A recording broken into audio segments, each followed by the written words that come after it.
Ito na pala ang bagong ginagawa dito sa St. John mga idol. Oh.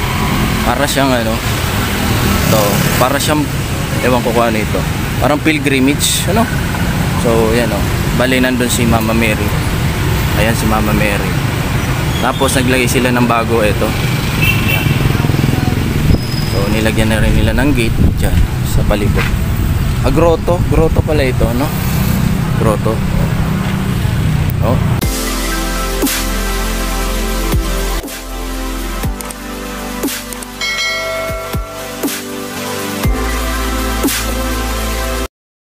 So hello, mga gandang umaga mga idol. Nandito na tayo sa kabaan ng highway papunta dito sa may sentro ng Dait mga idol. Pero ngayong araw na ito ay atin na mga gagawing mabuting gawain sa Panginoon ay ipapakita ko sa inyo ang simbahan ng ating St. John. Okay, so yung St. John Church na ito mga idol ay isa sa mga magagandang simbahan dito sa atin sa Dait, Camarines Norte mga idol, no?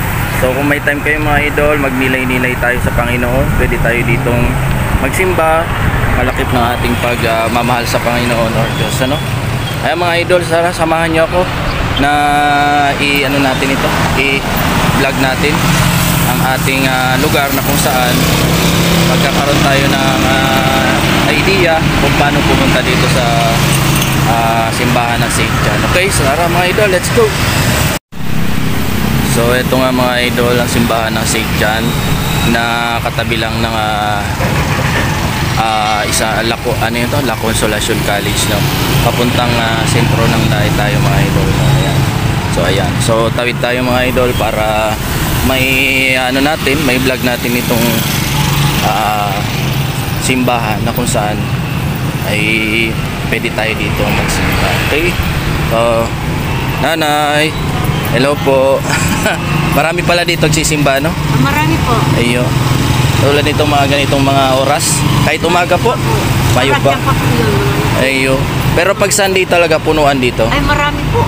Ayo. Ano, yan si nanay ang ating binigyan ng kaunting tulong, ano? Ano masabi niyo? Shoutout niyo ako nanay sa aking channel. Life Goes On. Sabi po kayo may channel. Sa YouTube po, YouTube natin, opo. So ayan. Ayan, hello po. Ayan. Nangingi si nanay ng piso. Nangingi ng piso, nangingi ka ng piso. Wala man akong pera. Biro lang. Okay, bantay. Yun na natin. Ito, bibigay ko sa iyo.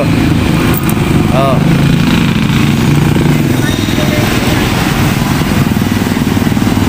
Oh. Oh, para sa iyo ha. Oh, sige na po ha.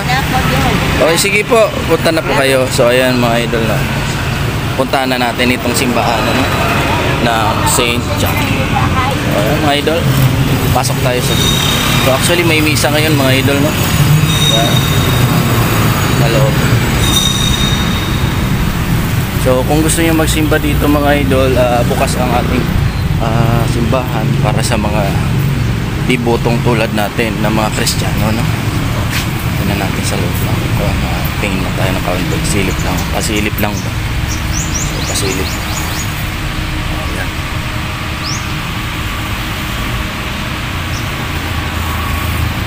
So bilang respeto sa nagmimisa, hindi na tayo dun papasok. Itutur ko na lang kayo dito mga idol sa loob.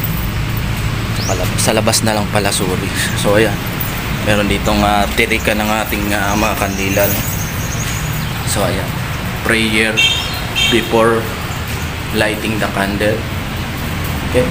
Father in heaven, the light of Jesus has dispersed the darkness of hatred and sin. Accept this candle and let the light of your truth guide me to your kingdom. Inflame my heart with your grace, keep in the radiance of your truth. Fill my heart with your divine love. And please help me in my needs mentioned. Okay, yun yung petition. So, yun. Okay. So, ay mga idol, no? Nag-pray muna tayo. Sabay ng ating pagbablog ay mag-pray na tayo sa Panginoon kung anong kahiling naman. So, huwag po natin asahan sa ating Panginoon, ha? Pag naghiling tayo mga idol ay ibibigay agad niya, no?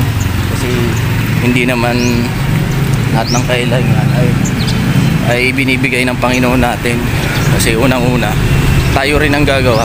Kung tumahak tayo sa mabuting daan mga idol ay siguradong maganda ang kahinatnan. Pero pag tayo ay dumaan sa masamang daan, ay maligaw tayo sa daan na yan, ay mahirap talaga tayong makabangon. So kung tayo ay magkakaroon din ng mga kaibigan, ay isipin natin na sila ay makakatulong sa mabuting gawain, lalo na sa Panginoon natin, ano? So ayan, ito na pala ang bagong ginagawa dito sa St. John mga idol, oh. Para siyang para siyang, ewan ko kung ano ito, parang pilgrimage, ano? So yan, oh. Bali nandun si Mama Mary. Ayan si Mama Mary. Tapos naglagay sila ng bago, ito. Ayan. So nilagyan na rin nila ng gate dyan sa palibot. Grotto pala ito, no? Grotto. Oh, ganda ng swimming pool. Swimming pool. Pool, ay hindi na ito, isdaan ba yan? O yan, no? Okay, so ayan natin, ang grotto po ay pansamantala nakasara upang may sagawa ang pag-aayos. Okay, so ito, Madre Genios Aquí Tos Hijos. So ito na mga idol yung bagong renovate ng ating St. John, ano? Bali yung ginawa nila pala, an extension na ito ng pader. Yan, apat pala, na parang pader, pinaganda nila. Okay, ayun, ganda na ng ating St. John dito mga idol. Pag may time kayo, magsimba kayo dito sa ating St. John Church, Catholic Church, no? So ayan mga idol. Okay, so ayan natin, picturean natin. Yan ang St. John, ano? Ganda ng ng ating ambience dito, kasi syempre maaga pa, mag 6:45 pa lang, ano?